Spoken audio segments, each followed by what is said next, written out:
On today's show, you'll hear investor perspectives on the COVID-19 impact on startup fundraising.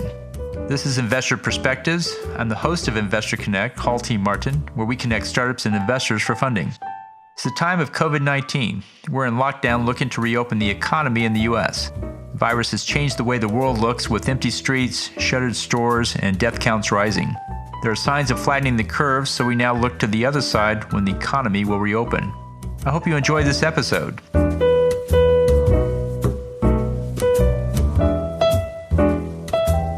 My first guest is KaluarachchiCharles, who runs StartEd in New York. Ash was previously on the Investor Connect show. How are things going for you there in New York? I mean, we're hunkered down, and kind of the bright light in the days when everybody cheers for the frontline workers at 7 p.m. It's a cool thing to be part of on a daily basis.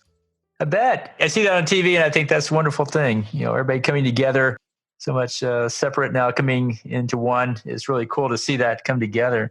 Sounds like you guys are getting out of it, though, as far as flattening the curve and so forth, and trying to look on the other side. Yeah, I think we might be over the hump, knock on wood. So I think it's a matter of about probably 4 to 6 weeks more, unless we have another flare-up somewhere. Well, you know, early on, we were trying to figure out what life would be like in the lockdown, and now we're trying to figure out what life is going to be like after the lockdown. Mm-hmm. And so wanted to see what you thought, in particular in the world we live in, startup funding and what, you know, startups in general and what the short-term and long-term impact. So, I mean, I should probably mention that most of our programs have been already online, and so they'll continue to be so. And one of the biggest pivots we've had to make is turn EdTech Week, which is a couple of thousand investors, educators, and entrepreneurs gathering in New York for the past 5 years, and turning that into an online distance learning and networking event. So we're hosting that in New York, but virtually, June 1st to the 5th. I should mention that. But in general, to answer your question about the short-term impact of COVID-19, from the different types of capital and the people that represent them that I've spoken with, I think capital is behaving a little bit differently depending on kind of the motivations of that behind that capital. So, and the business models behind the capital. For example, putting that capital in 3 broad buckets into angel investors, venture capitalists, and more of the philanthropic foundations and family offices. I think the capital is behaving a little bit differently. Obviously, angels have had their portfolios take a hit. So I've seen angel investment decrease. Some angel investors are increasing their investment, but it's only a small percentage of them. So what I would advise most companies to do is simply ask whether COVID has affected a given angel's investment behavior if you're fundraising. I think the venture capitalists have broadly told me that their travel behavior has changed, but their investment behavior has not. I think that's true to a degree. I think most venture capitalists are making sure that they have reserves to support their existing portfolios. So that's become a priority. So if you have existing investors at the institutional stage, go back to them first, is my advice for the founders. I think most venture capitalists want to see how markets have changed for a given company, either whether there's increased demand or lower demand. But if you go to a venture capitalist without, you know, that thinking and validation around how customers' behavior is changing because of COVID, then it's likely that you're not going to get that investment. And then lastly, with the family offices and philanthropies, I've actually seen the investment behavior increase, the grant-giving behavior increase as well, in the form of competitions and prizes, as well as project-related investments directed towards solving the bigger problems we see today, which are the fact that most folks are learning and working from home, the fact that more marginalized learners and educators are going to be more severely impacted by COVID. So I think that type of capital is becoming far more specific to address the current need. Oh, and Hall, I can't hear you anymore. Sorry about that. Yeah, I think that explains very well where you guys are with it and mirrors a lot of what we see in the other parts of the country. Our angels, 70% are continuing as always, 20% are slowing down, and 10% are truly distracted by the market and have stopped. And when that market settles out, they'll probably get back into it at that point. So the next question is, what is the long-term impact of COVID-19 on startup funding? Well, I can again speak to my world, which is the 5 verticals of pre-K-12, higher ed, workforce learning, and then kind of the connective tissue between them. I think this is probably one of the best things to happen to the industry in a very long time. I think it's almost as if the entire world had a mandatory user test of online learning and working technology, right? So some portion of those users who had a good experience are going to continue using that technology. And then the people who had bad experience are going to go back to what they did before COVID, right? I suspect that given that technology has had a chance to mature over the last 10 years, more people will have a positive experience about the technology and continue to do more of it. So I see that significantly impacting the legacy providers in the space. So when it comes to K-12, it's going to be a real judgment call on whether parents end up sending their kids back to school, right? I think most parents will send their kids back to school because they want a semblance of what was before COVID to exist, for them to go back to work if they are required to. However, in higher ed, parents will also make the decision about whether their kids should be applying to college. And I suspect that COVID made glaringly clear the discrepancy between high tuition fees and the service being offered, because currently universities are charging the same tuition, but just providing the learning online without students getting access to the community that they pay for, right? So what we likely see is universities having to offer some type of distance learning option when they come back in fall for the ones that do come back. I think some universities have made the decision to come back in fall purely virtual manner, which is kind of crazy to think about. And do you think universities will come up with two programs, one is online and one is offline? Or do you think they're going to try to charge the same price and just add more networking and face-to-face time for the online learners to get that campus experience or that, connection with the teachers and the professors? So if you were to kind of look at the primary value proposition of higher ed, it's usually in three buckets plus an additional one for the IVs. So it's access to high quality content, access to experts, the social network, and then for the IVs, it's that brand value that has a literal monetary value as well. Those three things are getting disaggregated. So as people gain access to those three things on their own, the value that the institution provides by packaging those up gets reduced. So I think what we'll probably see is some percentage of the current market waking up to the reality that a given higher ed institution might not be able to package that up and provide that, and then also get them a great job. So I suspect that there will be a tiering of solutions offered by the smart higher ed organizations. They'll be cannibalizing their own market, and overall they'll be reducing their overall revenue from the existing customers. But students overall will benefit because they'll have more options and they'll get to pick and choose.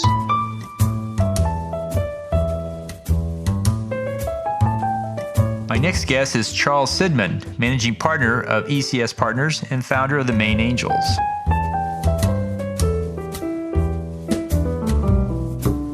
So, what do you think is the short-term impact of COVID-19 on startup funding? All right. Well, I'm going to cite two what I think are impacts and then a couple of reactions, one to each. One impact is clearly a lower abundance of investment money and activity going on. Investors are nervous, as lots of people are. And one of the reactions to that is that terms are coming down. Valuations are coming down. They were kind of elevated for the last few years. And so they're, I think, reacting naturally. When there's less money, entrepreneurs have to compete harder and, bargain harder to get it. The second reaction or observation I would make, and this is kind of surprising, I think people are all stressed. The entrepreneurs are stressed, society's stressed. We desperately want things to get better. And so in a time of stress, I'm seeing a lot of propositions, not all certainly, but many more than on the average year, of propositions that just aren't sound. They're basically nostrums and miracles drugs and miracle solves.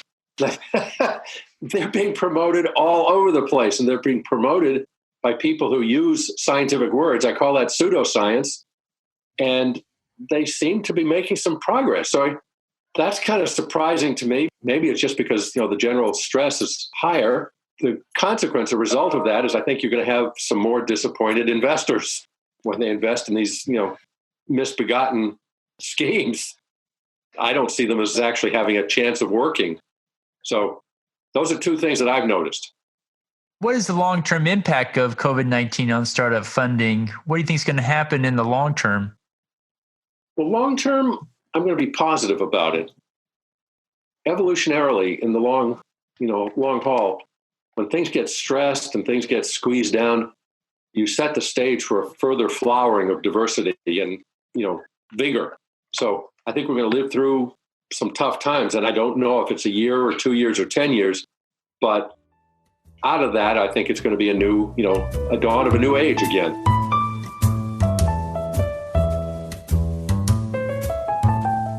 My next guest is Brett Noyes, founder and manager of Unbanked Ventures.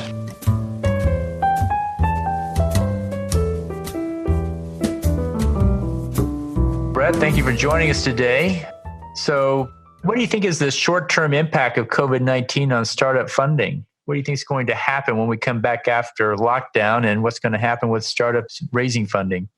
What we've seen as this has happened is companies that were already in the process of fundraising that already had leads, they either managed to complete those rounds. Many of them actually had to reduce them. Let's say they were raising $3 million, they had to reduce it to 1.5. We've seen other companies where their valuations got cut in lieu of all this and kind of all the fear. And what we've seen with companies that were just starting to raise as this happened is they really haven't seen any sort of traction. So as we think about, what is going to happen after this, I think it's going to take a while to recover. I think the valuations of the companies will go down. It'll be harder to raise capital, and it's just going to be tough. So what is the long-term impact of COVID-19 on startup funding? I think we're going to see a reset to probably, at least in 20 and 2021, it's going to be similar to maybe 2008, 2009, maybe even worse. I think we're going to see many of the companies that were 100% focused on growth are going to fail during this time. In the short term, it seems that VCs are more focused on conservative revenue-focused companies. But I think in general, we're going to have to really start to think about what are the gaps in our economy, and some areas that we think that are missing are financial products for the gig economy, insurance being tied to employment, the ability to rapidly hire and train employees are some of the areas that we think will emerge. And I think honestly, we'll just go through another cycle, and maybe in 10 or 12 years from now, we might be, we might be in a different bubble, right?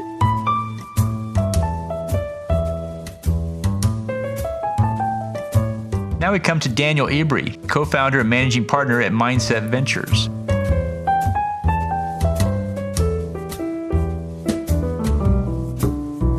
The hot topic now is COVID-19. We're in the middle, coming out of lockdown and looking to the other side when we come out of it. And I'd like to get your thoughts on the impact on venture capital and startup funding. So let's start with, what is the short-term impact of COVID-19 on startup funding? I'd say that first of all, we should see a diminishing funding activities for early stage startups everywhere in the world. We are seeing that in the US and Brazil and Israel, the countries where we operate. So there's a diminishing number of deals, and also we see a bit of a decrease in valuations. We expect to see somewhere between 15 to 25% decrease, both in activity valuations. Still not sure how long it will take for it to get to the peak and how long it will take to recover. I'm pretty confident it will recover, but it will take a little bit of time, I guess. So probably especially the big name funds will get more conscious about investments and about valuations they pay for, etc., especially as the exits diminish a little bit and the window for the IPO probably stretches out a little bit. So I think they will focus internally on their portfolio, then of course diminish their pace in investments. Great. So let's talk about the next one, which is, what is the long-term impact of COVID-19 on startup funding? What do you think is going to happen in the long term when we come back? To be honest, thinking long term, I don't see a big impact. I think there's two perspectives on this. First of all, you can see the amount that technology will actually be enhanced because of this current crisis and COVID-19. And I really think if there's one thing that was really beneficial to all this crisis was the big use of technology and how technology actually enabled us to be closer to our loved ones, to work together, to keep working productive, to keep connected, etc. So everyone is now working remotely using technology. You know, my mom now uses Zoom and she didn't even know how to connect her Skype. So it's amazing how the technology just got spread to everyone. So I think technology will be the big winner in this crisis. And of course, the startups and the whole tech ecosystem and VC funding that will be, get more attention after this crisis, especially in the short and midterm. In the long run, I really don't see a huge impact. I think what will probably happen is probably a big, continuation of what started to happen with the frustration of WeWork IPO and all these, big VCs and investors trying to, for startups that try to get to break even or profits and not just burn cash crazily to get to an IPO or to a unicorn status. I mean, investors looking for more companies with better unit economics and more robust business models, not just burning cash to grow. But besides that, I really think the impact will be diminished over the long run. And if you look at the cycles of venture capital, right, this is a long-term business, and all of the old venture firms have passed one or two crises during their story. Do you think we'll see the disappearance of the unicorn, high valuation, $1 billion and more? And do you think something will replace it? I don't think so, not yet. I just think that, being a unicorn won't mean that much anymore, So, of course, if you have a big valuation, if you're worth 1 billion or more, if you have a big business that impacts globally and has a big scale, I think this is really amazing, outstanding, and you should continue to pursue that. The problem is how to pursue that. I think it's more a matter of how than a matter of what. I think unicorns are still there and still relevant, but how you get there, it's going to matter more. I've heard some predict that we'll be talking about camels instead of unicorns. Unicorn is a big one, but a camel is one that can survive in many environments and, can make it for the long haul. So it might shift the emphasis from being big to being survivable. Yeah, I've heard this camel as well. I think, resilience is part of the name of the game. So being resilient, being able to make the hard decisions fast and adapt, that's the most important part.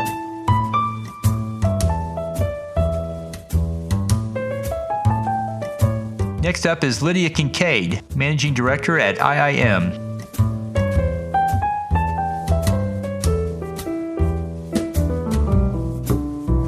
So let's talk about the impact of COVID-19 on startup funding. What do you think the short-term impact is going to be?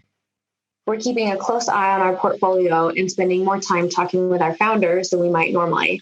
Within our portfolio, many of our companies have experienced major disruptions to their businesses as a result of supply chain issues, new sales cycle timelines, trade show cancellations, reduced in-person capacity at their labs or production centers, and overall uncertainty about their ability to maintain their teams at current levels for an extended period of time. As investors, we're trying to support our portfolio companies as they navigate these challenges. But on the flip side, we continue to see new interesting deals, and our investors still have an appetite for growing the portfolio. We're maintaining our normal cadence of screening meetings and diligence efforts, and we're actively looking for new startups to invest in.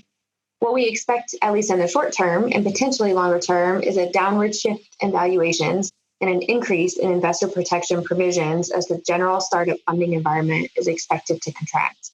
We also believe that angel investors will require more demonstrated traction than in the past, and the entrepreneurs who are solving problems either related to or exacerbated by the pandemic will capture more attention. What do you think the impact of COVID-19 will be on startup funding? Long term, we think that the companies that emerge from this environment will have a much stronger probability of success in the form of an exit, since they've demonstrated that their business can weather the storm, and a pretty tough storm at that. The companies that were struggling before will probably continue to struggle, but their downfall may be accelerated. From a funding perspective, we believe that the pressure on valuations will continue beyond the short term, given the reality of the virus also impacting the general market for the long run. We also think that with such volatility in the global economy, we could see a decrease in the number of new companies being formed at all. What we're excited about is the creation of solutions that may never have come to surface had it not been for the pandemic. A lot of creativity and problem solving can arise from this time of financial and personal strain, and it's the passionate entrepreneurs who will create the next big thing.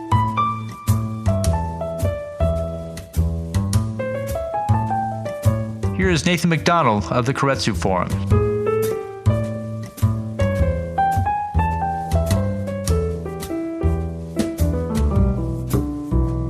So let's talk about COVID-19. What is the short-term impact of COVID-19 on startup funding?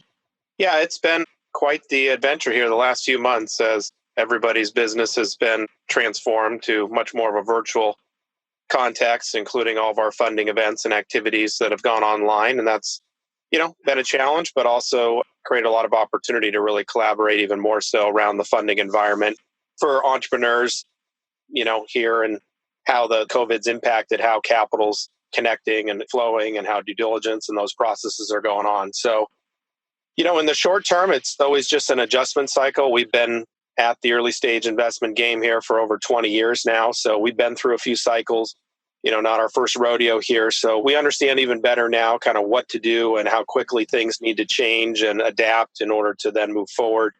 So we've been working with all of our existing portfolio companies and making sure they're taking the steps to take advantage of the stimulus and take advantage of, opportunities to cut costs and be able to be more efficient and strengthen their balance sheets. And so far, all that's gone quite well. We just had our portfolio company meetings this last week, over 100 company updates. And from that, it was very encouraging to see how quickly entrepreneurs have responded to the COVID situation and how that's impacted things. And in some ways, it's created a lot of tailwinds for some companies.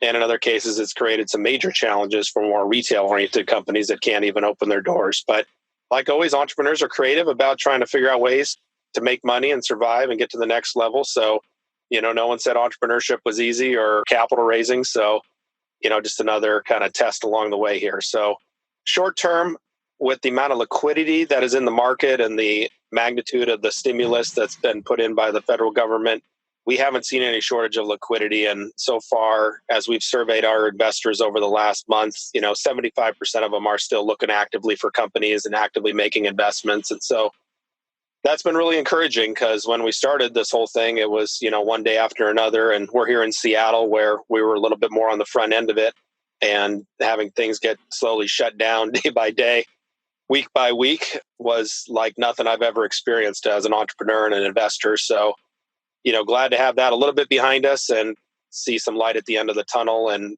looking forward to what the long-term benefits may be of the change up and what people are now used to and what our companies are able to do to get after the market. So that's kind of been the short-term impact. It's just been a lot of change and adaptation to change, but we still see plenty of capital flowing, and we're certainly here to support our entrepreneurs and help our companies however we can. Did your portfolios take any of the PPP money? And if so, was that a good thing to do?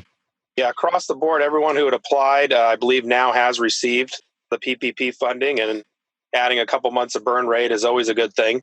And just really an extra kind of psychological, it's a lot to deal with, everything that's happened. And when the entrepreneurs, including ourselves, have received the PPP funding, it really takes a bit of a load off in terms of the stress level of everything we've had to deal with and feel like there's, some support for what we're doing, and to have that extra little breath to be able to breathe and to be able to adapt. Within 60 days, we can pretty well adapt our businesses. It's really hard to stop things overnight, but that's been a real shot in the arm. It's really picked up the spirits, I would say, rather than just getting punch. It's like, here's a glass of water in the middle of the desert, and it definitely helps kind of redouble the spirit so we can get to the other side of this. So it's been real positive and definitely nice updates coming out from all the companies that have received that. That's great. So what do you think is the long-term impact of COVID-19 on startup funding?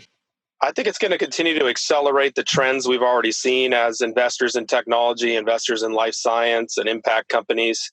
It's really laid bare where the challenges are and where we need to be investing and where the areas of impact are and where we can make a difference. So, I think it's going to have people take a second look of what their portfolio allocations are on the investor side and really try to do more to align their values with their portfolio. And my hope is that it will drive more capital into the technology investing market and allow more people to invest on one hand. So, as we've seen in prior corrections, as the public market volatility goes up, people do look for alternative options. They look for private investment options. And, this can be a great time to look to join an angel group or access deal flow through online syndication platforms. Or, there's a whole ream of ways, and now everything's online. So you honestly don't even need to travel anywhere. You can just log into the online investment meetings, through the different investment groups across the country. So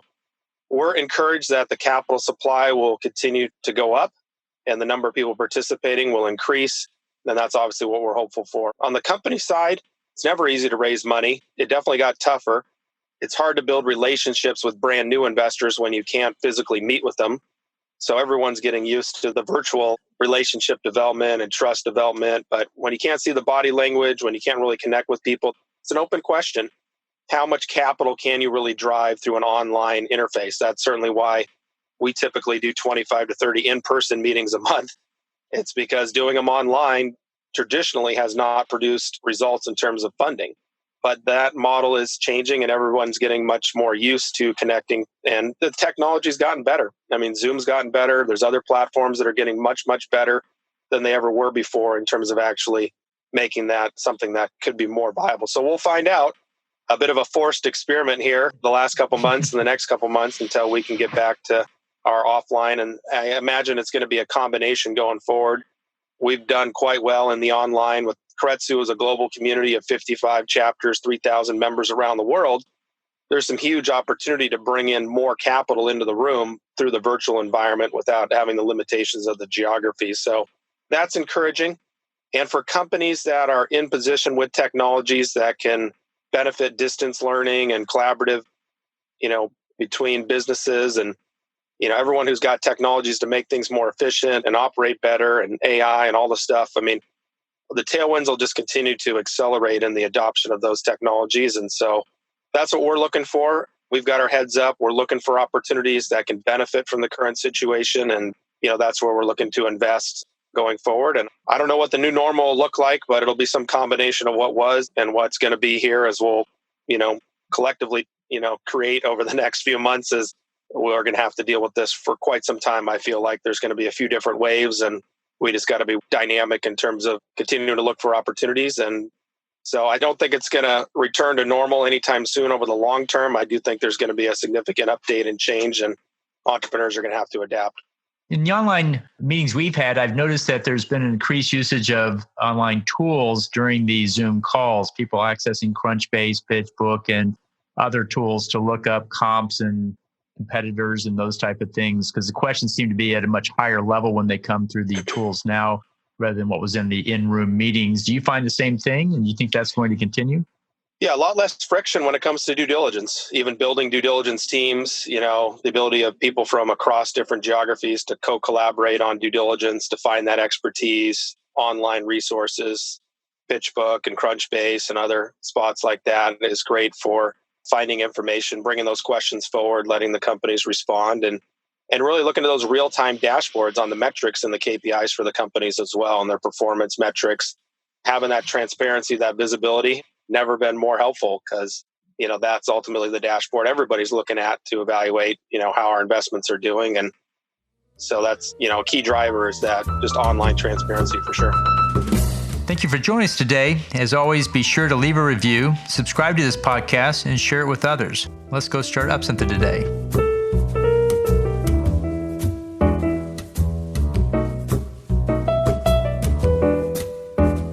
Halti Martin is the director of Investor Connect, which is a 501c3 nonprofit dedicated to the education of investors for early stage funding. All opinions expressed by Hall and podcast guests are solely their own opinions and do not reflect the opinions of Investor Connect. This podcast is for informational purposes only and should not be relied upon for the basis of investment decisions.